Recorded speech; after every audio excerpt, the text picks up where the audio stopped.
ሰላም ቤተሰብ እንዴት ናችሁ? ሚስተር ሶል ነኝ። ለዚህ ቻናል አዲስ የሆናችሁ ይህን ቻናል ሰብስክራይብ ማድረግ እንዲሁም ደግሞ ለሌሎች ጓደኞቻችሁ ሼር ማድረግ አትርሱ። በዛሬ ቶፒካችን እንግዲህ ይዤላችሁ የመጣሁት ግሬድ 10 ሂስትሪ ዩኒት 6 ኢትዮጵያ ኢንተርናል ዴቨሎፕመንትስ ኤንድ ኤክስተርናል ኢንፍሉዌንስስ ፍሮም 1941 አፕ ቱ 1991 ያለውን ታሪክ ይሆናል። ስለዚህ እንግዲህ ግሬድ 10 ሂስትሪ ዩኒት 6 በጣም ደስ ይላል። የሀገራችንን ታሪክ ነው በአብዛኛው የምናየው በዚህ ዩኒት። በተለይም ደግሞ የኢትዮጵያን ታሪክ ከ1941 እስከ 1991 ወይም ደግሞ 1941 ማለት ኢትዮጵያ ከፋሽስት መያዝ ነፃ የምትሆንበት ጊዜ ነው። በኢምፐረር ኃይለ ሥላሴ እና በእንግሊዝ ትብብር ኢትዮጵያ ከፋሽስት መያዝ ነፃ የምትሆንበት ጊዜ ነው ከ5 ዓመት መያዝ ቆይታ በኋላ። እንዲሁም ደግሞ 1991 ደግሞ ማለት ደርግ መንግስት የሚወድቅበት ዘመን ማለት ነው። ስለዚህ ኢምፐረር ኃይለ ሥላሴ ከጣሊያን መያዝ ነፃ ኢትዮጵያ ነፃ ከወጣችበት ወደ ስልጣናቸው ከሚመለሱበት ጊዜ ጀምሮ እስከ ደርግ እንዲሁም ደግሞ ውድቀታቸውን እናያለን። ኢምፐረር ኃይለ ሥላሴ መንግስት እንዲሁም ደግሞ በመጨረሻም የደርግ ወደ ስልጣን መምጣት እንዲሁም ደግሞ ከስልጣን የሚወርድበት እስከ 1991 ያለውን ታሪክ በዚህ ዩኒት የምናየው ይሆናል። ኤኒዌይስ ወደ ሌሰናችን ስንመለስ 6.1 ሜጀር አድሚኒስትሬቲቭ ሪፎርምስ ኤንድ ሶሾ ኢኮኖሚክ ኮንዲሽንስ ዋና ዋና የአስተዳደራዊ ለውጦች እንዲሁም ደግሞ የኢኮኖሚ እና የማህበራዊ ለውጥ ሂደቶችን በዚህ ቶፒክ ስር የምናየው ይሆናል። the first one is external influence። እንግዲህ ኢትዮጵያ በፋሽስት ኮንትሮል ስር ከ1936 up to 1941 ድረስ በጣሊያን ኦኩፔሽን ወይም ደግሞ ፋሽስት ኦኩፔሽን ስር ከቆየች በኋላ 1941 ነፃ ስትወጣ እንግሊዝ ግን ኢትዮጵያን ነፃ እንድትወጣ ካገዘች በኋላ ተመልሳ ወዲያውኑ አትወጣም። ስለዚህ መጀመሪያ አስቀድመን የምናየው ኤክስተርናል ኢንፍሉዌንስስ ነው። የውጭ ተጽዕኖ በኢትዮጵያ ላይ የነበረውን የእንግሊዝ እንዲሁም ደግሞ ቀጥሎ የአሜሪካን ተጽዕኖዎች በዚህ ቶፒክ ስር የምናየው ይሆናል ማለት ነው። ስለዚህ መጀመሪያ የምናየው ኤክስተርናል ኢንፍሉዌንስ ነው። በኤክስተርናል ኢንፍሉዌንስስ የመጀመሪያው ኤክስተርናል ኢንፍሉዌንስ በኢትዮጵያ ላይ የሚያድረው ብሪቲሽ ኢራ ነው። የብሪቲሽ ኢራ የምንለው ከ1941 ኢትዮጵያ ነፃ ከወጣችበት እስከ 1954 ያለው ጊዜ ብሪቲሽ ኢራ እየተባለ ይጠራል። following the defeat of the fascist Italy in 1941 with the joint Anglo-Ethiopian forces, Emperor Haile Selassie was restored to the imperial throne። እንግዲህ ፋሽስት ጣሊያንን አንግሎ ማለት ብሪቲሽ ነው። እሺ እንዳትሸወዱ። አንግሎ ሚንስ ብሪቲሽ አንግሎ ሚንስ ብሪቲሽ ማለት ነው። አንግሎ ሚንስ ብሪቲሽ። ስለዚህ በአንግሎ ብሪቲሽ ጦር ድጋፍ የአንግሎና የእንግሊዝና የኢትዮጵያ ጦር አንድ ላይ ተባብሮ ጣሊያን በ1941 ካስወጣ በኋላ ኢምፐረር ኃይለ ሥላሴ ወደ ዘውድ ስልጣኑ ወይ ደግሞ ወደ መንበረ ስልጣኑ ተመለሰ። but he could not exercise his full power immediately because of the British domination of various Ethiopian affairs። ነገር ግን ወደ ስልጣን ቢመለሱም ቀዳማዊ ኃይለ ሥላሴ ስልጣኑን ሙሉ ለሙሉ ወዲያውኑ ኤክሰርሳይዝ ማድረግ አልቻለም። ለምን? because of the British domination of various Ethiopian affairs። በርካታ የኢትዮጵያ የውስጥ ጉዳዮችን ላይ ዶሚኔት አድርጋ ኮንትሮል አድርጋ የነበረችው ብሪቲሽ በመሆኗ ንጉሠ ነገሥቱ ወደ ስልጣናቸው ቢመለሱም ፉል ፓወር ኤክሰርሳይዝ ማድረግ አይችሉም ነበር ማለት ነው። ምን ላይ ነበር የብሪቲሽ ኢንፍሉዌንስ የነበረውን የሚለውን እኔ እስቲ የብሪቲሽ ኢንፍሉዌንስ ምን ላይ ነበር? ብሪቲሽ ኢንፍሉዌንስድ መኒ ሴክተርስ። እንግሊዝ በርካታ የኢትዮጵያ ሴክተሮች ላይ ኢንፍሉዌንስ ታሳድር ነበር። the first one is on the army። ጦሩ ላይ ትልቅ ኢንፍሉዌንስ ነበራት። ምክንያቱም ጦሩን ትሬን የምታሰለጥነው ከነፃነታችን በኋላ እንግሊዝ በመሆኗ ነው። ሁለተኛ ፖሊስ ፎርስ። አሁንም ፖሊስን ትሬን አድርጋ የምታሰማራው ኮንትሮል የምታደርገው ብሪቲሽ መሆኑ ነው። ሶስተኛ ፋይናንስ ሲስተም ወዝ አንደር ዘ ብሪቲሽ ኮንትሮል። እንግዲህ ዋና ዋና ነገሮች ነው እስካሁን ያየነው። ፋይናንሱም በብሪቲሽ ኮንትሮል ነበረ እንግዲህ ከጣሊያን ነፃ ከወጣም በኋላ። ሌላኛው ኮሚኒኬሽን ሲስተምስ ላይ ኮሚኒኬሽን ሲስተም ስንል ሬል ሮዱ አለ፣ አዲስ አበባ ጅቡቲ ሬልዌይ አለ፣ ፖስታል ሲስተም፣ ሌሎችም ኮሚኒኬሽን ቴሌኮሚኒኬሽን ሲስተሞችን በሙሉ ኮንትሮል የምታደርገው ብሪቲሽ ነበረች። ቅድም እንዳልኩት እንዲሁ ትራንስፖርቴሽን ሲስተሙ በብሪቲሽ ኮንትሮል ስር ነበር። ኤንድ ኦልሶ ይሄ አልበቃ ብሎ they also established occupied enemy territory administration in ኦጋዴን and ኤሪትሪያ። እንግዲህ ይሄ ያልበቃ ብሏቸው እንግሊዞች ከዚህ በተጨማሪ እንግሊዞቹ እንግዲህ ኤርትራ በጣሊያን ስር ነበረች፣ ኦልሬዲ በጣሊያን ስር ነበረች፣ ኢትዮጵያም ትንብትልም ማለት ነው። ሁለተኛ ኦጋዴንም ያው በሶማሌ ስር ነው የነበር። ስለዚህ ኦጋዴንንና ኤርትራን እንግሊዝ ምን ብላ ነው የያዘቻቸው? ኦኩፓይድ ኢነሚ ቴሪቶሪ አድሚኒስትሬሽን መሰረተች። የቀድሞ የጠላት ይዞታዎች አስተዳደር ብላ መስርታ ወዲያውኑ እነዚህን ቦታዎች ወደ ኢትዮጵያ መመለስ ሲኖርባት ግን ወዲያው ሳትመልስልን ቀረች ማለት ነው።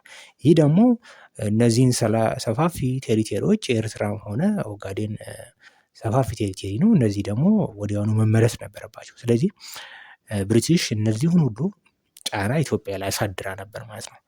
ከዛ እንግዲህ ብሪቲሽ እና ኢትዮጵያ ፈርስት አግሪመንት ይፈራረማሉ። ይሄ ፈርስት አግሪመንት ምን ይባላል? ፈርስት አንግሎ ኢትዮጵያን ትሪቲ፣ የመጀመሪያው የእንግሊዝና የኢትዮጵያ ስምምነት ይባላል። አንግሎ ማለት እንደ ቅድም እንደነገርኳችሁ ብሪቴን ማለት ነው። ግሬት ብሪቴን አንግሎ ማለት ብሪቴን ማለት። ስለዚህ የመጀመሪያው የብሪቲሽ እና የኢትዮጵያ ስምምነት ይፈረማል። ይህም 1942 ነው የተፈረመው። it was signed on January 31 1942 ነው የሚፈረመው። ሜን ፖይንትስ ኦፍ ዚ አግሪመንት እኔ ዋና ዋና የስምምነቱ ነጥቦች እናያቸው። አንደኛው ነጥብ ብሪቴን recognized means accepted Britain recognized or accepted Ethiopia as an independent state። እንግሊዝ ኢትዮጵያን እንደ አንድ ሉዓላዊ ሀገር ተቀብላታለች። ይህ ግን በቂ አልነበር። ይላል ነገር ግን ኢትዮጵያን እንግሊዝ እንደ ሉዓላዊ ሀገር ብትቀበላትም it limited the Ethiopian sovereignty፣ የኢትዮጵያን ሉዓላዊነት ገድበው ነበር። in many ways this include the following፣ የኢትዮጵያን ሉዓላዊነት ግን ገድበው ነበር። ምንም እንኳን የኢትዮጵያን ሉዓላዊ ነፃ ሀገር መሆኗን ብታሰምርበትም ብትቀበልም፣ ነገር ግን የኢትዮጵያን ሶቨርኒቲ የሚገድቡ ነገሮችን አድርጋ ነበር። እስቲ እነሱን ነገሮች ዋን ይሄ አግሪመንት it allowed the British to train the Ethiopian army። እንግዲህ የ1942 the first Anglo-Ethiopian agreement or treaty ምን ፈቀደ ለእንግሊዝ?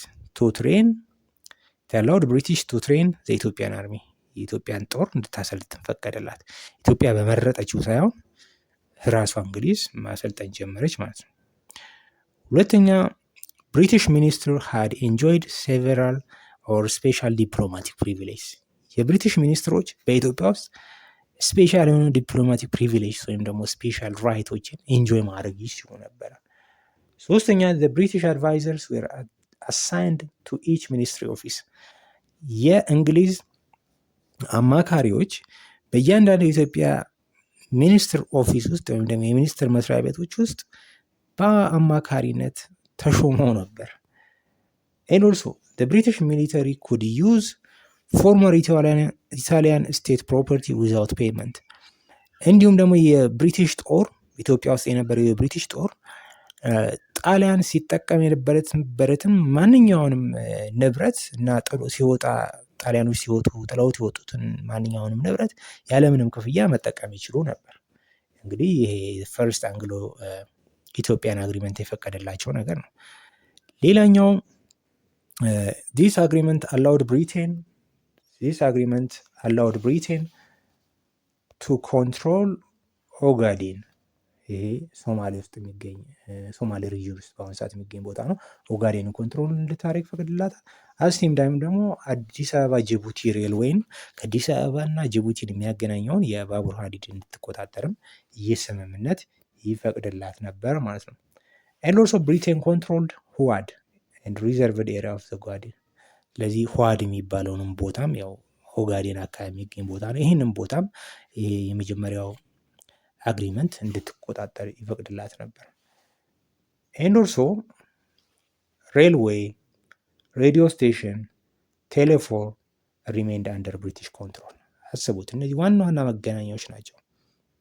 እነዚህ ዋና ዋና መገናኛ የሚባሉት የባቡር ሀዲድ፣ የሬዲዮ ጣቢያ፣ ስልክ፣ እነዚህ በብሪቲሽ ኮንትሮል ስር እንዲሆኑ ይፈቅድ ነበር። ኤንድ ኦልሶ ሌላኛው በመጀመሪያው ስምምነት ለብሪቲሽ የሚፈቅደው ነገር ምንድን ነው? ብሪቲሽ ኢስት አፍሪካን ሽሊንግ። እንግዲህ እንግሊዝ ምስራቅ አፍሪካ ላይ የምትጠቀመው ኢስት አፍሪካን ሽሊንግ የሚባል መገበያያ ነበር። ሶ ይህ መገበያያ ሞኒተሪ ዩኒት ወይም ደግሞ ከረንሲ የኢትዮጵያም መገበያያ ከረንሲ እንዲሆን ተወሰነ ማለት ነው በዚህ አግሪመንት። ሪዛልት ኦፍ ዚስ አግሪመንት፣ የዚህ አግሪመንት ውጤት ምን ሆነ? ሪዛልት ኢትዮጵያ ሪሜንድ ፖለቲካሊ ዲፔንደንት ኦን ብሪቴን።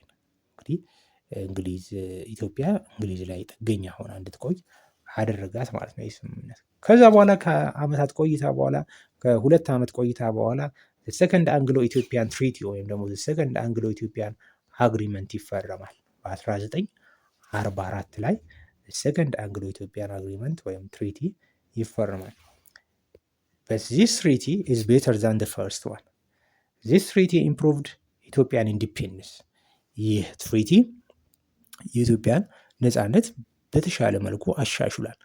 And this agreement was signed in December 1944. ከ2 ዓመት ቆይታ በኋላ ዲሴምበር 1944 ነበር የተፈረመው። ኪ ቼንጅስ፣ እስቲ ይሄ አግሪመንት ደግሞ ያመጣቸው ለውጦችን ኪ ቼንጅስ፣ ቁልፍ የሆኑ ለውጦችን አምጥቷል ነው የሚለን። ኦኬ ኪ ቼንጆቹን ስናይ ብሪቴን ፕሮሚስድ ቱ ሪስቶር ኦጋዴን ቱ ኢትዮጵያ። ብሪቲሽ በዚህ አግሪመንት ኦጋዴንን ለኢትዮጵያ ለመመለስ ቃል ገባች ነው የሚለን። በመጀመሪያው አግሪመንት እንዳየነው ኦጋዴን በብሪቲሽ ስር እንዲቆይ የሚፈቅድ ስምምነት ነበር። አሁን ሁለተኛው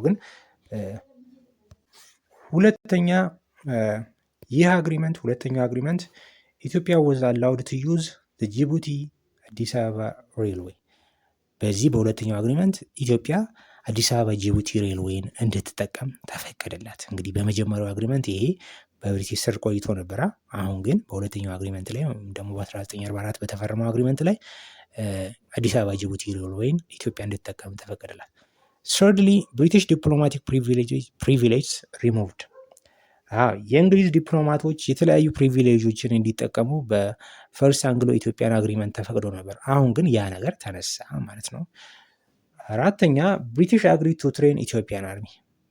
እንዲሁም ደግሞ ብሪቲሽ የኢትዮጵያን አርሚ ትሬን ማድረግ ብቻ ሳይሆን ሞደርናይዝ ለማድረግም ተስማማች በሁለተኛው አግሪመንት። ኤንድ ኦልሶ ብሪቲሽ ሚሊተሪ ሚሽን ቱ ኢትዮጵያ ተጀመረ ማለት ነው። የብሪቲሽ የጦር ሚሽን ተጀመረ የኢትዮጵያ ጦርን ለማዘመን እንዲሁም ደግሞ ለማሰልጠንና ለማዘመን የተስማማችበት ማለት ነው። ሃዌቨር ነገር ግን እነዚህ ነገሮች በሙሉ ቢፈቀዱም እንኳን ሃዌቨር ኦጋዴን ሪሜንድ አንደር ዘ ብሪቲሽ ኮንትሮል አንቲል 1954። እንግዲህ 1944 ብሪቲሽ ኦጋዴን ሪጅንን ለኢትዮጵያ ለመመለስ ቃል ብትገባም ከ10 ዓመት በኋላ ነበር ለኢትዮጵያ የተመለሰው በ1954። ኢማጂን ዳት። አት ዘ ሴም ታይም ኤሪትሪያ ሪሜንድ አንደር ዘ ብሪቲሽ አድሚኒስትሬሽን አንቲል 1952። እንግዲህ ኤርትራም የኛ ግዛት የነበረችው በእንግሊዝ ቁጥጥር ስር እስከ 1952 ድረስ ቆየች ማለት ነው። ቀጥሎ ዘ ኤርትራያን ኩዌስችን እናያለን። ዘ ኤሪትሪያን ኩዌስችን፣ የኤርትራ ጥያቄ። እንግዲህ ኤርትራን የኢትዮጵያ መንግስት ማስመለስ ይፈልግ ነበር። ምክንያቱም በታሪክም ደረጃ ብንወስድ እንዲሁም ደግሞ በጂኦግራፊ ደረጃ ኤርትራ ባለቤትነቷ የኢትዮጵያ ነው። ስለዚህ በእንግሊዝ ቁጥጥር ስር ብትቆየም የኢትዮጵያ መንግስት ሁለተኛ ዓለም ጦርነት እንደተጠናቀቀ ኤርትራ ትመለስልኝ የምትል ጥያቄዎችን አቅርቧል ማለት ነው። Thus, after World War II, Eritrea's future became controversial.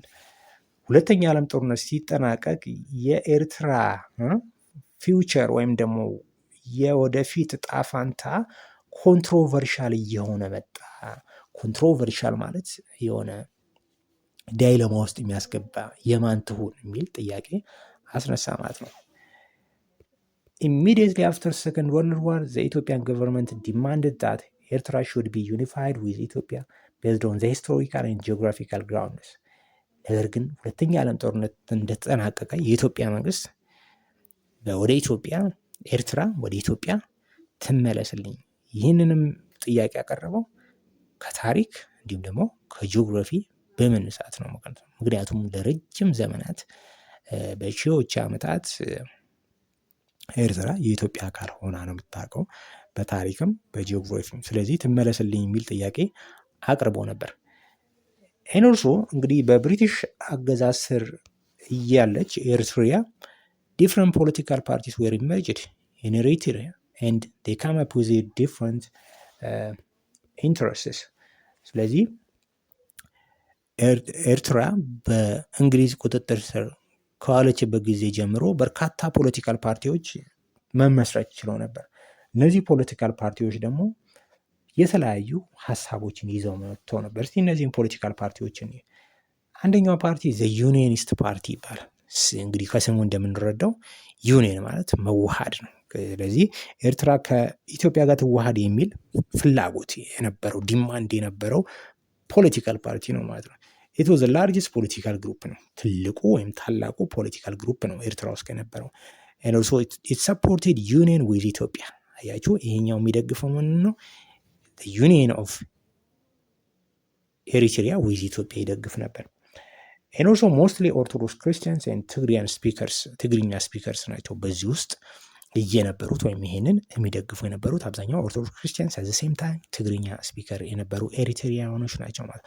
ሁለተኛው ፓርቲ ኢንዲፔንደንስ ብሎክ ይባላል። ይሄ ደግሞ ሴፓሬሽን ነው፣ ተገንጥላ ሀገር ትሁን ኤርትራ ተገንጥላ ሀገር ትሁን የሚል ፓርቲ ነው። ኢት ዋዝ አ ኮሌክሽን ኦፍ ዲፈረንት ግሩፕስ፣ በስሩ ብዙ ግሩፖችን የያዘ ነው ማለት ነው። and it opposed union with Ethiopia። ይሄ ደግሞ ምን ይቃወማል? ከኢትዮጵያ ጋር መዋሃድን ይቃወማል። እስቲ ፓርቲዎችን በዚህ ስር ያሉትን ግሩፖች ወይም ፓርቲዎችን it included a ሙስሊም ሊግ። የመጀመሪያው ፓርቲ ኢንዲፔንደንስ ብሎክ የሚባለው ፓርቲ ሙስሊም ሊግ ነው። ሙስሊም ሊግ ሰፖርትድ ኢንዲፔንደንስ ነው፣ ኤርትራ ነጻ ትውጣ። and this movement was strong in Muslim lowlands, southern part of Eritrea, lowland parts of Eritrea አካባቢ የነበረ ድርጅት ነው። ሙስሊሞች ይበዛሉ በዛ አካባቢ አክቹሊ። እና እነሱ ዲማንድ ምንድነው? መገንጠል ነው፣ ኤርትራ ትገንጠል የሚል ኤም ወይም ጎል ነበራቸው። ሁለተኛው ዘ ሊበራል ፕሮግሬሲቭ ፓርቲ ነው። ዘ ሊበራል ፕሮግሬሲቭ ፓርቲ ሊበራል ፕሮግሬሲቭ ፓርቲ ደግሞ የሚባለው ኢት ዋንትድ ዘ ኢንዲፔንደንስ ዩናይትድ ዊዝ ትግራይ፣ ተገንጥላ ከኤርትራ ጋር ትዋሃድ የሚል ነው ሊበራል ፕሮግሬሲቭ ፓርቲው ደግሞ የሚለው። and it was mainly supported by the British። ይሄ ደግሞ የእንግሊዝ ጥንሰሳ ሀሳብ ነበር። እንግዲህ ይሄን የምታቀነባብረው እንግሊዝ ነች። ኤርትራንና ትግራይን አንድ ላይ አድርጋ ለራሷ ለመያዝ ትፈልግ ነበር። ለዛ ነው። ሶስተኛው ፕሮ ኢታሊያን ግሩፕ ነው። ይሄ ደግሞ ጣሊያንንም ያቀነቅን ናቸው። it included Italian settlers፣ ነጭ የጣሊያን ሰፋሪዎችን እና እንዲሁም ደግሞ ኤክስ አስካሪስ ወይም ደግሞ ጣሊያን በቅኝ ግዛት ኤርትራን በያዘችበት ጊዜ የጣሊያን ወታደር የነበሩ ነገር ግን ኤርትራውያን ዝርያ ያላቸው ሰዎች ነበሩ ይሄን የሚደግፉት። ዜን the issue of Eritrea በጣም ለብሪቲሽ፣ ለፈረንሳይ፣ ለእንግሊዝ፣ ለአሜሪካ በጣም ከባድ ሆነ፣ ኮንትሮቨርሻል ሆነ። በዚህም የተነሳ ዜን in 1948 the issue of Eritrea was presented to the UN። የኤርትራ ጉዳይ ለማን ቀረበ? ለዩናይትድ ኔሽን ኦርጋናይዜሽን ቀረበ ማለት ነው። ምክንያቱም ዩኤን ለነዚህ ነገሮች ለዚህ ችግር መፍትሄ እንዲሰጥ ማለት ነው። ከዛ ዩኤን ዲሲዥን አመጣ፣ ወሰነ። the UN decision on Eritrea ዲሲዥኑ መሆን ሆነ the four powers Britain, France, USSR, USA could not solve this issue። ስለዚህ so it was referred to the United Nations። ስለዚህ ይሄ ነገር ሪፈር ወዴት ተጻፈ? እነ ራሻ፣ ዩኤስኤ፣ ብሪቴን፣ ፍራንስ ይህን ነገር መፍታት ስላልቻሉ ለዩኤንስ ላኩት። ከዛ ከ1948 ነው ይሄንን ጉዳይ የላኩት። ከ2 ዓመት ቆይታ በኋላ 1950 the UN passed resolution 390V። ስለዚህ ዩናይትድ ኔሽን ኦርጋናይዜሽን እልባት መፍትሄ ሰጠ። የዚህ መፍትሄ ስሙ ምን ይባላል? the UN resolution 390V ይባላል። ዲሲዥኑ ምን ሆነ? ዲሲዥን ዲሲዥን ይላል። ውሳኔው ምን ሆነ? የዩኤን ምን ብሎ ወሰነ? UN decided ኤርትራ should be united with ኢትዮጵያ by a federation። ኤርትራ ከኢትዮጵያ ጋር በፌዴሬሽን ትዋሃድ ብሎ ወሰነ ማለት ነው። እንግዲህ በዚህ ምክንያት ኤርትራ ከኢትዮጵያ ጋር ተዋሃደች እና በፌዴሬሽን ተያያዘች። እንደ አንድ ፌዴሬሽን ሆና ተዋሃደች ማለት ነው። አሁን ደግሞ የብሪቲሽ ኢራን ነው እስከ ቅድም ድረስ ስናይ የነበረው። አሁን ደግሞ አሜሪካን ኢራን ነው ያለን። እንግዲህ ብሪቲሽ ከኢትዮጵያ ትወጣና 1954 አሁን ደግሞ አሜሪካ በራሷ ትገባና ኢትዮጵያ የተለያዩ ፖለቲካል፣ ኢኮኖሚክ፣ ሶሻል አክቲቪቲዎች ላይ ኢንፍሉዌንስ ወይም ደግሞ ተጽዕኖዋን ታሳድራለች ማለት ነው። ስለዚህ አሁን አሜሪካን ኢራን እናያለን። the relationship between Ethiopia and the United States expanded after the Second World War። ሁለተኛ ዓለም ጦርነት እንዳለቀ በኢትዮጵያና በአሜሪካ መካከል ያለ ግንኙነት እየተጠናከረ ይመጣል ነው የሚለው። እስቲ ኤርሊ ሪሌሽንሽፕ ናቸውን እኒ ኤርሊ ሪሌሽን ማለት ቀዳሚ ግንኙነታቸው ምን ይመስል ነበር? ኤርሊ ሪሌሽንሽፕ ኤርሊ ሪሌሽንስ። ኦኬ የመጀመሪያ ግንኙነታቸው መቼ ተጀመረ የሚለውን ስናይ ፈርስት ዩኤስ ዲፕሎማቲክ ሚሽን ኬም ኢን ኢትዮጵያ ኢን 1903 ሌድ ባይ ሮበርት ስኪነር። ስለዚህ መጀመሪያው ኢትዮጵያና የአሜሪካ ግንኙነት የተጀመረው የመጀመሪያው ዲፕሎማቲክ ሚሽን በ1903 በሮበርት ስኪነር በሚባል ሰው የተደረገ ዲፕሎማቲክ ሪሌሽንሽፕ ከዛ በኋላ እያደገ መጣና በአሜሪካ እና በኢትዮጵያ መካከል ጠንካራ ግንኙነት እንዲኖር አደረገ። በት ኮኦፕሬሽን ቢካም ስትሮንገር አፍተር ወርልድ ዋር ሰከንድ። 1903 ግንኙነታቸው ቢጀመርም ግን ግንኙነታቸው እየጠነከረ የመጣው ሁለተኛ ዓለም ጦርነት እንደተጠናቀቀ 1945 በኋላ ነው ማለት ነው። ከዛ እንግዲህ እነዚህ ሁለት ሀገሮች ፖይንት ፎር አግሪመንትን ይፈራረማሉ። ፖይንት ፎር አግሪመንት was signed on May 15, 1952 between Ethiopia and the United States of America። እንግዲህ the point for agreement ወይም የአራት ነጥብ ስምምነቶች ይፈራረማሉ በ1952 ላይ። as a result of this USA assisted Ethiopia in the following area። ስለዚህ በዚህ ስምምነት መሰረት አሜሪካ ኢትዮጵያን በቀጣይ በተዘረዘሩት ነገሮች ላይ ለማገዝ ተስማማች። አንደኛ አግሪካልቸራል ዴቨሎፕመንት፣ ያው እርሻ ነክ ነገር ላይ ልትረዳ ወሰነች። ሁለተኛው ሎከስት ኮንትሮል፣ አንበጣ ያስቸግራል ታውቃላችሁ፣ ሃርቨስት ያጠፋል። ስለዚህ እዛ ላይ ፔስት ኮንትሮል፣ ሎከስት ኮንትሮል አክቲቪቲ ላይ ለመርዳት ቃል ገባች። ፐብሊክ ሄልዝ ኤጁኬሽን ወይም ደግሞ የጤና ትምህርት ለማስተማር፣ ትሬኒንግ ኢን ፐብሊክ አድሚኒስትሬሽን የህዝብ አስተዳደር አገልግሎት ላይ ስልጠና ለማድረግም ተስማማች። ኤንድ ስኮላርሺፕ ፎር ኢትዮጵያን ስቱደንትስ፣ ትልቁ ነገር ለኢትዮጵያ ተማሪዎች ስኮላርሺፕም ለመስጠት ተስማማች ማለት ነው። ይህ እንግዲህ ጥሩ ነበረ። ከዛ ሁለተኛ ስምምነታቸውን በቀጣይ ያደርጋሉ። 1953 ኢትዮጵያን አሜሪካን ትሪቲ ይፈረማል። ሁለተኛው አግሪመንት ደግሞ 1953 የኢትዮጵያን አሜሪካን ትሪቲ ይፈረማል። 1953ቱ የኢትዮጵያና የአሜሪካ ስምምነት ይፈረማል። by this agreement ኢትዮጵያ allied the US to use the ቃኘው communication station in አስመራ። በዚህ ስምምነት ኢትዮጵያ ኤርትራ ወይም ደግሞ የኤርትራ ዋና ከተማ አስመራ የሚገኘውን ቃኘው ተብሎ የሚጠራውን የመገናኛ ቢሮ ልትጠቀም ኢትዮጵያ ፈቀደችላት ለአሜሪካ። ምንድን ነው እስቲ ቃኘው ኮሚኒኬሽን ስቴሽን? ይሄ በቢጫ የተጻፈው ማለት ምንድን ነው? ቃኘው ኮሚኒኬሽን ስቴሽን it was a communication and intelligence center፣ የመገናኛና የኢንቴሊጀንስ ሴንተር ነው። የምስጢራዊ ድርጅት የስለላ ማዕከል ነው ይህ ማዕከል። and it was named after the Ethiopian ቃኘው battalion that fought in the Korean War። ኦኬ ይህ ደግሞ ቃኘው ተብሎ የተሰየመው በማን ስም መሰላችሁ? ኮሪያ በዘመተው የኢትዮጵያ ጦር ስም ነው ቃኘው ኮሚኒኬሽን ስቴሽን ተብሎ የተሰየመው። ባይዘው ይህንን ቃኘው ኮሚኒኬሽን ስቴሽንን ያቋቋመችው መጀመሪያ ኤርትራ ነበረች። ይህንን የስለላ እንዲሁም ደግሞ የመገናኛ ቢሮ የመሰረተችው ጣሊያን ነች። ነገር ግን ተሸንፋ ስትወጣ ያው ጥላው ትወጣለች። ያ ደግሞ እንግዲህ ቀይ ባህር አካባቢ ገልፍ ኦፍ ኤደን እንዲሁም ደግሞ ኢንዲያን ኦሽን ኤሪያ ያሉትን ሀገሮች ኮንትሮል ለማድረግ ትችላለህ፣ ይህንን ቦታ ኮንትሮል ካደረግክ ማለት ነው። ስለዚህ ይህንን ቦታ አሜሪካ በጣም ትፈልገው ስለነበር በሁለተኛው ኢትዮ አሜሪካን ትሪቲ ላይ ኢትዮጵያ ለአሜሪካ እንድጠቀምባት ሰጠቻት ማለት ነው።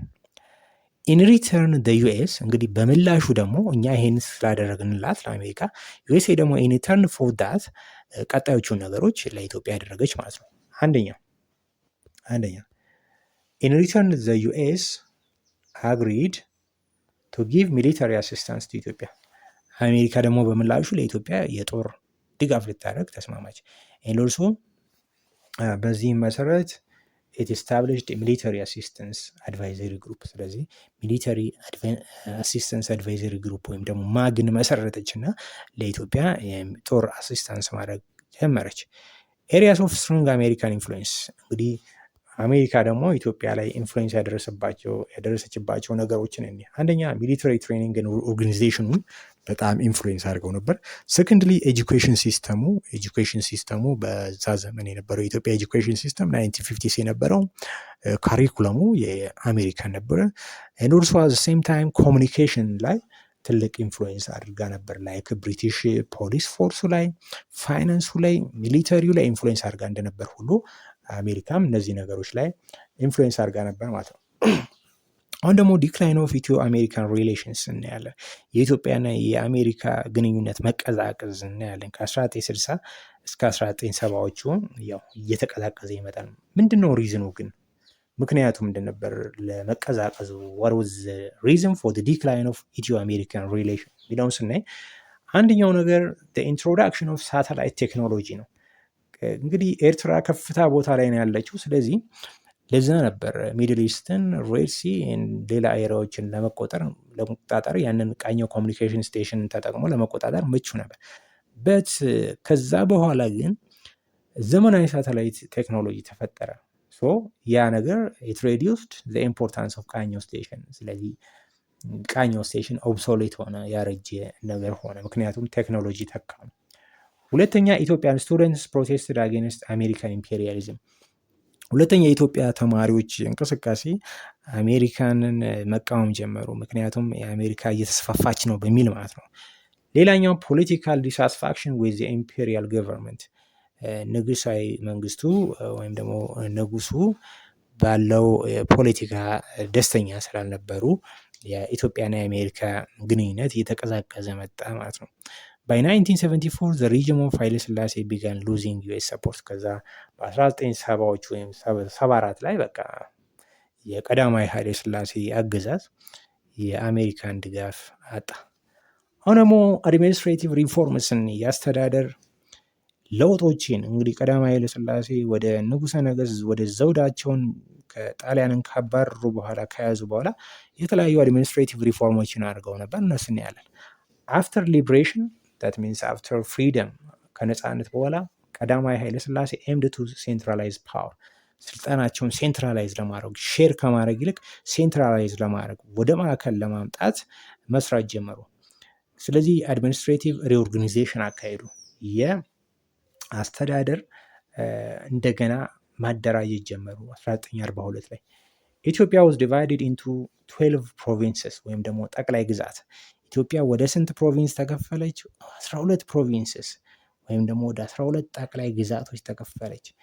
አድሚኒስትሬቲቭ ስትራክቸሩን ስናይ ጠቅላይ ግዛት በአማርኛው ጠቅላይ ግዛት ይባላል፣ በእንግሊዝኛው ፕሮቪንስስ ማለት ነው።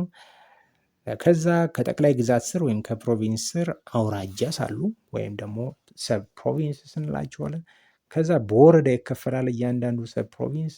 ያው ወረዳ ማለት ደግሞ ዲስትሪክት ማለት ነው። ከዛ ከወረዳ ስር ደግሞ ምክትል ወረዳ አለ፣ ያው ሰብ ዲስትሪክት ማለት ነው። ከዛ ሄድ ኦፍ ዘ ፕሮቪንስ ወዝ ኮልድ እንደራሴ ይባላል።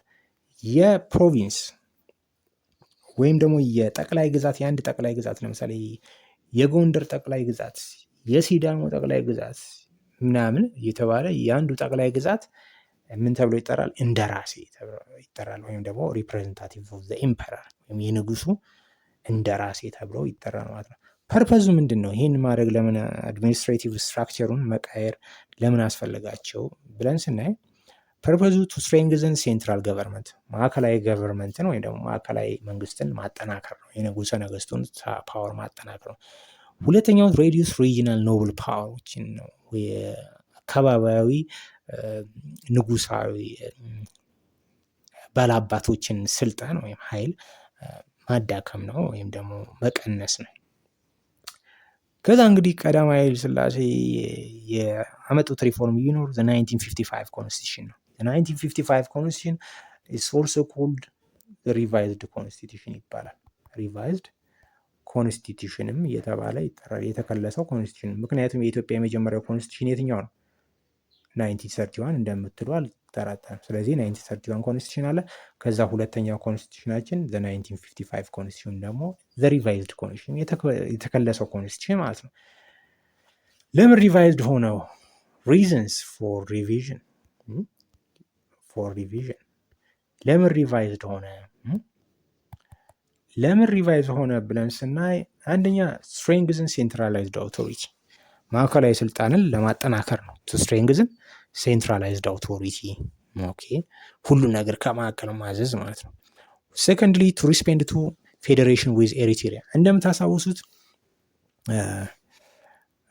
ዩኤን 1950 ላይ ኤርትራ ከኢትዮጵያ ጋር በፌዴሬሽን ትያያዛለ። ስለዚህ ከኤርትራ ከኢትዮጵያ ጋር የምትዋሃድ ከሆነ ምን ያስፈልጋል? ኢትዮጵያ የነበራት ኮንስቲቱሽን መታደስ አለበት። ከኤርትራ ጋር እንዴት አብራ ትቀጥላለች የሚለውን ነገር ኮንስቲቱሽን ላይ ሊስት አውት መደረግ ይኖርበታል። ስለዚህ ከዛ በፊት አልነበረችም፣ አሁን ግን አለች። ስለዚህ ኮንስቲቱሽኑ ሪቫይዝ ማስደረግ ያስፈለገበት ሁለተኛው ሪዝን ፌዴሬሽን ዊዝ ኤሪትሪያ ነው። ከኢትዮጵያ ጋር ፌዴሬትድ፣ ኢትዮጵያ ከኤርትራ ጋር ፌዴሬት መሆኗ በፌዴሬሽን መያያዟ ነው። ሰርድሊ ቱ ጌን ሰፖርት ፍሮም ኤጁኬትድ ኤሊትስ፣ ከተማረው ኤሊት ወይም ደግሞ ፖለቲከኛ ድጋፍ ለማግኘት ሲሉ ነው ቀዳማዊ ኃይለ ሥላሴ ሁለተኛውን ኮንስቲቱሽን ሪቫይዝ አደረጉት።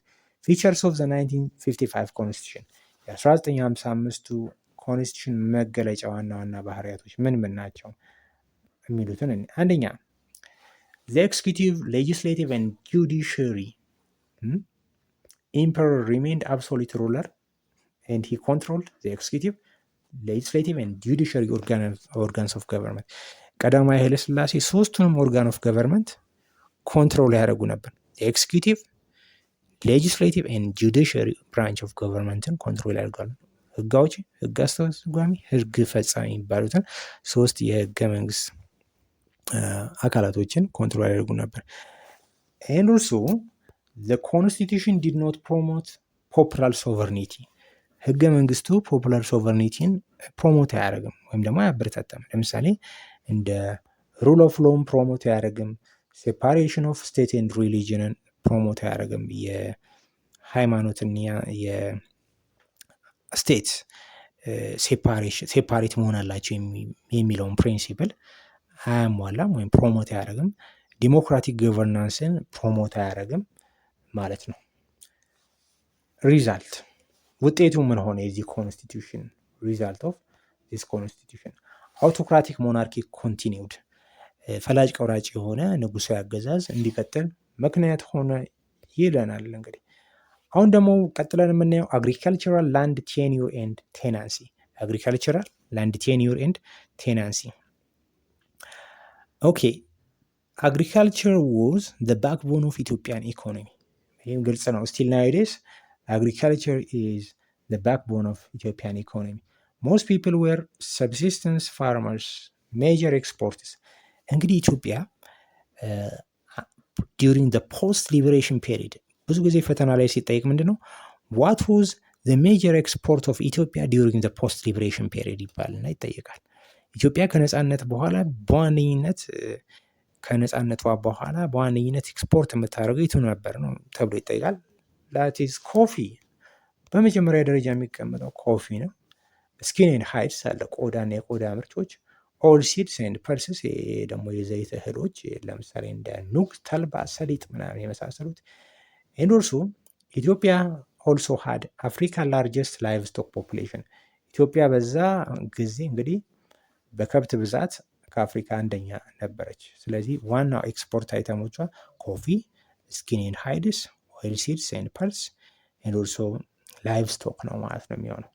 በመጀመሪያ ግን የምታስቀምጡት ኮፊ ቡና። ኦኬ አሁን ደግሞ የምናየው ትራዲሽናል ላንድ ሲስተም ባህላዊ የሆነ የመሬት ስርዓትን እናያለን። ኢምፐረር ኃይለ ሥላሴ ያስቀጥሉትን ባህላዊ የሆነ የመሬት አስተዳደር ስርዓት ይሄ የቆየ ነው። በቀዳማዊ ኃይለ ሥላሴ የተጀመረ አለው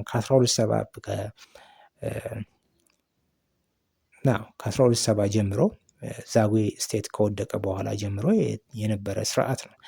ርስት ነው አንደኛው የመጀመሪያው ርስት ራይት ወይም ደግሞ ርስት ነው። ርስት ራይት ማለት ምን መሰላችሁ ነው? ርስት ራይት ማለት ምንድን ነው? ርስት ራይት ምናልባት ሞክራችሁ ከሆነ ጥሩ ነው። ርስት ራይት ኢዝ ሄሬዲተሪ ኦነርሺፕ ኦፍ ላንድ ነው። ኢት ኢዝ ላንድ ኦነርሺፕ ቤዝድ ኦን ፋሚሊ ላይኔጅ ኦር ኢት ኢዝ ሄሬዲተሪ ኦነርሺፕ ኦፍ ላንድ በዘር የምትተላለፍ የመሬት ባለቤትነት መብት ነው። ለምሳሌ እኔ መሬት ካለ ያንን መሬት ለልጄ ማወርስ ከሆነ ኢት ኢዝ ርስት ራይት ወይም ደግሞ ሄሬዲተሪ ኦነርሺፕ ኦፍ ላንድ ይባላል። ሁለተኛው ጉልት ራይት ነው። ጉልት ራይት ግን በጣም ይለያል ከርስት ራይት ቢኮዝ ርስት ራይት ኢዝ ዘ ራይት ቱ ኮሌክት ትሪቢዩት ፍሮም ፒያዛንትስ። አንድ የመንግስት ባለስልጣን የአንድ አካባቢ ወይም ደግሞ የአንድ ፕሮቪንስ እንደራሴ ሆኖ ሲሾም ከዛ አካባቢ ከሚኖሩ ገበሬዎች ወይም ባለርስቶች ግብር ትሪቢዩት የመሰብሰብ መብት ምን ይባላል? ጉልት ራይት ተብሎ ይጠራል ማለት ነው። and this right was given by the emperor okay to the nobles። ይሄም መብት የሚሰጠው በማን ነው? by the emperor to the nobles ለባላባቶች የሚሰጥ መብት ነው ማለት ነው። ለሶልጀር እና ለቸርችም ይሄ መብት ይሰጠናል። sometimes it was given to soldiers and churches። ከዛ ቀጥሎ የምናገኘው ዘቀላድ ሲስተም ነው። ቀላድ ማለት እንግዲህ ሌላ ነገር እንዳይመስላችሁ የመሬቱን መጠን ለመለኪያ የአንድን ገበሬ መሬት መጠን ለመለኪያ የሚጠቀሙት ገመድ ቀላድ ይባላል። ስለዚህ የቀላድ ስርዓት ምንድን ነው? መሬት በገመድ የሚለካበት ስርዓት ነው። ለምሳሌ እንደ ክንድ እንደ መለኪያ ያገለግላል። ክንዳችን ወይም ደግሞ እርምጃ የእግራችን እርምጃ እንደ መሬት መለኪያ ያገለግላል። ነገር ግን በዛ ጊዜ የነበረው ስርዓት ቀላድ ሲስተም ወይም ደግሞ መሬትን ከቆዳ ከከብት ቆዳ በሚሰራ ገመድ የመለካት ስርዓት ነው የነበረው። እሱ ዘቀላድ ሲስተም ይባላል። and it was a system of land measurement used for taxation። ይህ ላንድ ሜዥርመንት ሜካኒዝም ነው። ለምንድን ነው የሚጠቀሙት? for taxation purpose ነው። ስለዚህ አንድ ሰው የሚከፍለው ታክስ የሚሰለው በምንድን ነው? ስንት ቀላድ ሆነ ሲለካ ይባላል። 10 ቀላድ 20 ቀላድ ይባላሉ። ስለዚህ 10 ቀላድ መሬት ያለው ሰው እና 20 ቀላድ መሬት ያለው ሰው እኩል ታክስ አይከፍልም። ብዙ ቀላድ መሬት ያለው ሰው ብዙ ይከፍላል ማለት ነው። ስለዚህ ይህን ቀላድ ሲስተም ነበር። ከዛ እንደገና መሬቶቹ በላንድ ታይፕ ይከፋፈሉ ነበር። በቀዳማዊ ኃይለ ሥላሴ ዘመን መሬቶቹ ሲከፋፈሉ በሶስት ይከፈላሉ። አንደኛው ለም ይባላል። ለም ማለት ፈርታይል ላንድ ነው፣ በጣም ብዙ ምርት የሚሰጥ ማለት ነው። ሁለተኛው ለም ጠፍ፣ ይህ ደግሞ ሴሚ ፈርታይል ነው፣ ከሞላ ጎደል ጥሩ ምርት የሚሰጥ ነው። ከሞላ ጎደል ነው ያልኩት። ሶስተኛው ጠፍ ነው። that means ፑር ላንድ፣ ምርት የማይሰጥ በቃ የደከመ አፈር ያለው ማለት ነው። ፐርፐዙ ለምንድን ነው መሬቶችን በሶስት መክፈሉ? ለም ጠፍ ጠፍ ብሎ መክፈሉ ፐርፐዙ ምንድን ነው? አንደኛው ፐርፐዙ ቱ ፋሲሊቴት ታክሴሽን ነው፣ ግብር መሰብሰብን ለማመቻቸት ነው፣ ጥሩ ለማድረግ ነው። ሰከንድሊ ቱ ፕሮሞት ፕራይቬት ላንድ ኦነርሺፕ ነው፣ የግል መሬት ባለቤትነትን ለማበረታታት ነው። ከዛ ቀጥሎ የምናገኘው ግሮዝ ኦፍ ቴናንሲ ነው። ግሮዝ ኦፍ ቴናንሲ ላይ ስንመጣ ላርጅ ኤሪያስ ኦፍ ላንድ ዌር ኦውንድ ባይ ኤሊትስ። ላርጅ ኤሪያስ ኦፍ ላንድ ሰፋፊ መሬቶች በማን ስር ነው የነበሩት? they were under the control of or they were owned by ኤሊት። ኤሊት ማለት ኦፊሻልስ ማለት ነው። ገቨርንመንት ኦፊሻልስ በትላልቅ ገቨርንመንት ኦፊሻልስ ስር ነው የነበረው ትላልቅ መሬቶች እንጂ ትናንሽ መሬት ገበሬው የሚይዘው ትናንሽ መሬት ነው። አንዳንዱ ነው አብዛኛው እንደው መሬትም የለውም። and many peasants become tenant ቴናንት ማለት ምን መሰላችሁ? ጭሰኛ ማለት ነው። ያ ማለት አንድ እንደራሴ ወይም ደግሞ አንድ ኖቢሊቲ ሰፊ ግዛት ያለው መሬት ይኖረዋል። ስለዚህ ገበሬው መሬት ስለሌለው ምን ያደርጋል? ለዛ ባላባት ወይም ለዛ ኖብል መሬቱን እያረሰለት አብዛኛውን ነገር ያመረተውን ለኖቢሊቲው ይሰጣል። ስለዚህ ያ ሰው ምን ተባለ? ጭሰኛ ተብሎ ይጠራል፣ ወይም ደግሞ ቴናንት ተብሎ ይጠራል ማለት ነው። ኢን ዘ ሳውዘርን ሪጅንስ ወይም ደግሞ በደቡብ የኢትዮጵያ ክፍል ደግሞ from 50 up to 65% of the farmers were tenants ከ50 እስከ 65% የሚሆኑት ገበሬዎች ቴናንት ናቸው። ሚንስ ጭሰኛ ሆነው በኖብሉ ስር እያገለገሉ ነው የሚኖሩት ማለት ነው። ኮንሲኩዌንስ ኦፍ ዚስ ሲስተም ኮንሲኩዌንስ ወይም ደግሞ ውጤት ምን ሆነ? አንደኛ ላንድለስነስ መሬት አልባ ሆነ ህዝቡ። ፖቨርቲ ድህነት። ፊውዳል ኤክስፕሎይቴሽን የፊውዳል ብዝበዛ። ኤክስፕሎይቴሽን ሚንስ ብዝበዛ፣ ይበዘብዛል። ጭሰኛ ሆነ ስትሰራ በሰው መሬት ላይ አትጠቀም። and these problems later contributed to the 1974 revolution እነዚህ ነገሮችም በመጨረሻም በ1974 ለተካሄደው ኢትዮጵያ ሪቮሉሽን ቀዳማዊ ኃይለ ሥላሴን ከስልጣን ላወረደው ሪቮሉሽን መነሻ ምክንያት ሆኖ ማለት ምክንያቱም የገበሬ ሙቭመንት በጣም የገበሬዎች አመፅ ከፍተኛ ነበረ ለቀዳማዊ ኃይለ ሥላሴ መውደቅ። ኦኬ፣ በመቀጠል የምናየው ትሬድ፣ ኢንዱስትሪ ኤንድ ሶሻል ሰርቪስ። ሶሻል ሰርቪስ የሚሉትን ሶስት ነገሮች ነው። ትሬድ፣ ኢንዱስትሪ ኤንድ ሶሻል ሰርቪስ። ከትሬድ ሜን ኤክስፖርቱ እንግዲህ ፖስት ሊበሬሽን ፔሪድ ያለውን ሜን ኤክስፖርት ምን ኤክስፖርት እናደርግ ነበር ነው። ፖስት ሊበሬሽን ፔሪድ ከነፃነት በኋላ ከ1941 1941 በኋላ ሜጀር ኤክስፖርት አይተሞች ምንድን ነበር? አንደኛ ኮፊ ነው፣ ቅድም ገልጬው ነበር። ስኪን ኤንድ ሃይድስ አሉ፣ የቆዳ ምርቶች። ኦይል ኤንድ ፐልስስ ዘይት እና የቅባት እህሎች ናቸው። ሜጀር ኢምፖርት ፓርትነሮቻችን የነበሩት ደግሞ ኢምፖርት የምናደርግባቸው ኢትሊ ያለች፣ ጃፓን፣ ዩናይትድ ስቴትስ ኦፍ አሜሪካ ነው።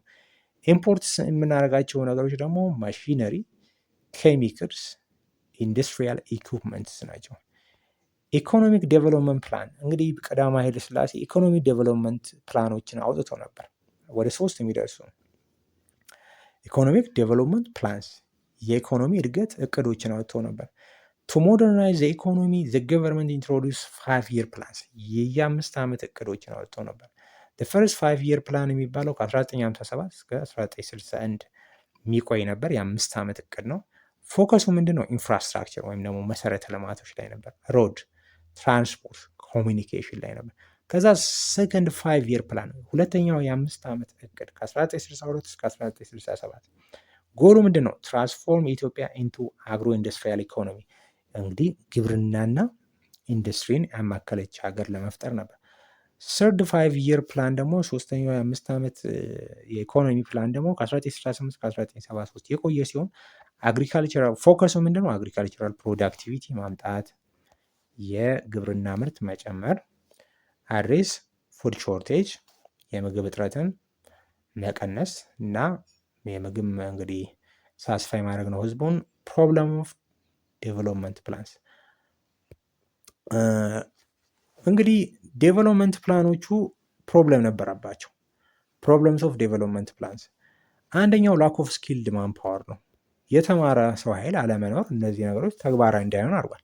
ሁለተኛ ፋይናንሻል ሾርቴጅ፣ እነዚህን እቅዶች ለማሳካት ጥሩ የፋይናንስ አቅም አልነበረም። ሶስተኛው ሊሚትድ ኢንዱስትሪያል ቤዝ፣ ጥሩ የሆነ ኢንዱስትሪያል ቤዝ አልነበራትም ሀገሪቱ። ኦልሶ ሞስት ኢንዱስትሪስ ዌር ስሞል ኤንድ ኮንሰንትሬትድ ኢን አዲስ አበባ፣ አብዛኞቹ ኢንዱስትሪዎች የነበሩት አዲስ አበባ፣ አስመራ፣ ኤርትራ፣ ድሬዳዋ ነው የነበሩት። ኤጁኬሽንን ደግሞ ስናይ ሚኒስትሪ ኦፍ ኤጁኬሽን ኤንድ ፋይን አርትስ ዋዝ ኢስታብሊሽድ 1942 ኢትዮጵያ ነፃነቷን ካገኘች ከአንድ ዓመት በኋላ ነበር ሚኒስትሪ ኦፍ ኤጁኬሽን ኤንድ ፋይን አርት የተቋቋመው። ስኩልስ ኤክስፓንድድ ሜንሊ ኢን አርባን ኤሪያስ ትምህርት ቤቶች በተለይም በከተማዎች አካባቢ ተቋቁመው ነበር። ኤንድ ኢንፍሉዌንሱን ስናይ ፍሮም 1942 up to 1950 ብሪቲሽ ኤጁኬሽን ሲስተም በጣም ኢንፍሉዌንስ ያደረግን ነበር። ለ8 ዓመት ያክል ከ1942 እስከ 1950 ብሪቲሽ ኤጁኬሽን ሲስተም ኢንፍሉዌንስ ያደረግ ነበር። ከዛ አፍተር 1950 ደግሞ አሜሪካን ኤጁኬሽን ሲስተም በጣም ኢንፍሉዌንስ ያደርጎ ነበር። አሜሪካን ቲቸርስ ኤንድ አድቫይዘርስ ወርክድ ኢን ኢትዮጵያን ስኩልስ። ከ1950ዎቹ በኋላ ደግሞ የአሜሪካ አስተማሪዎችም ጭምር እንዲሁም ደግሞ አድቫይዘሮች ይሰሩ ነበር። ሄልዝ ሴክተሩን ስናይ ፖስት ኢንዲፔንደንስ ፔሪድ ላይ የነበረው የጤና ስርዓት ምን ይመስላል የሚለውን ስናይ ሚኒስትሪ ኦፍ ፐብሊክ ሄልዝ ዋዝ ኢስታብሊሽድ ኢን 1947። እንግዲህ ኢትዮጵያ ነፃነቷን ካገኘች ከ6 ዓመት በኋላ ደግሞ ሚኒስትሪ ኦፍ ኤጁኬሽን ሚኒስትሪ ኦፍ ፐብሊክ ሄልዝ ተቋቋመ ማለት ነው። ዴቨሎፕመንቶቹ ምን ምን ነበሩ የሚለው ነው። ሆስፒታልስ ኤንድ ፕሮቪንሻል ካፒታልስ ተመሰረቱ። ሜዲካል ኮሌጅ ኦፍ አዲስ አበባ ኤንድ ጎንደር፣ የመጀመሪያዎቹ ሜዲካል ኮሌጆች የአዲስ አበባ እና የጎንደር ሜዲካል ኮሌጅ ተከፈተ ማለት ነው። however service concentrated in the urban centers፣ አብዛኞቹ አገልግሎቶች ግን ማዕከል ላይ የተከማቹ ነበሩ። ሩራል ኤሪያስ ላክድ ሄልዝ ኬር፣ የገጠሩ ክፍል ምን ያስፈልገው ነበር? ምን ይቀረው ነበር? ሄልዝ ኬር ያስፈልገው ነበር፣ ይቀረው ነበር ማለት ነው። እንግዲህ ተማሪዎች እንግዲህ ፓርት 1 ግሬድ 10 ዩኒት 6 ፓርት 1 ይህን ይመስል ነበር። ትንሽ አፈጣጠኛው ሊሆን ይችላል፣ ግን ደጋግማችሁ ከሰማችሁት በጣም ፍሩትፉል የሆነ ሌሰን ነበረ ያቀረብኩላችሁ። እንግዲህ ቻናሌን ሰብስክራይብ፣ ላይክ፣ ኮሜንት ማድረግ አትርሱ። እንግዲህ ምናልባት ጥያቄዎችን አዘጋጅቼ ፈታኝ የሆኑ ጥያቄዎችን እና የሚያለማምዳችሁን ለሚድ ኤግዛም የሚያለማምዳችሁን ጥያቄዎችን የሚለቅላችሁ ይሆናል። እስቲ ኮሜንት ላይ ስንት ጥያቄ ይለቀቅ 10 ወይስ 20 የሚለውን እናንተ ዲተርማይን አድርጉ። ለዛሬ ይበቃናል። ባባይ። በቀጣይ እስክንገናኝ ቻው ሲያ